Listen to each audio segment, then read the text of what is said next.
Well, good afternoon, everyone. Thank you all for being here today. Last night, at least 5 police officers were shot and killed.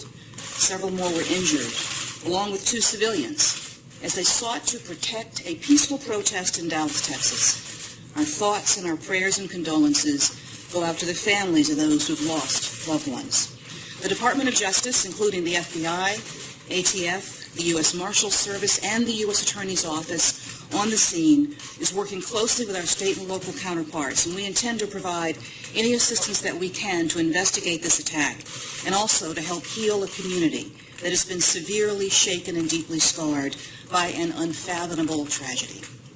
This is an unfolding situation. We'll be providing additional information when it is available and appropriate.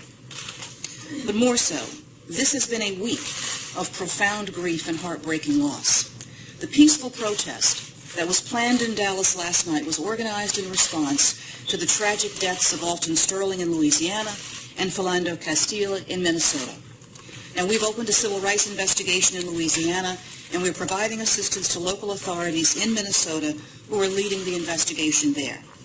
And today, we are feeling the devastating loss of Dallas area Rapid Transit Officer Brent Thompson and 4 other fallen officers whose names remain unreleased as we await notification to all of the families. Now, after the events of this week, Americans across our country are feeling a sense of helplessness, of uncertainty, and of fear. Now, these feelings are understandable and they are justified, but the answer must not be violence. The answer is never violence. Rather, the answer, our answer, all our answer, must be action. Calm, peaceful, collaborative, and determined action. We must continue working to build trust between communities and law enforcement. We must continue working to guarantee every person in this country equal justice under the law. And we must take a hard look at the ease with which wrongdoers can get their hands on deadly weapons and the frequency with which they use them. And we must reflect on the kind of country that we want to build and the kind of society that we are choosing to pass on to our children. And above all, we must reject the easy impulses of bitterness and rancor and embrace the difficult work, but the important work, the vital work of finding a path forward together.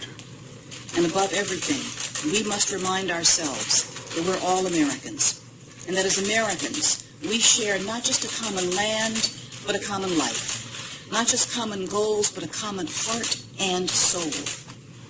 And those we've lost this week have come from different backgrounds, different neighborhoods, but today they're mourned by officers, by residents, by family and friends, by men and women and children who loved them, who needed them, and who will miss them always.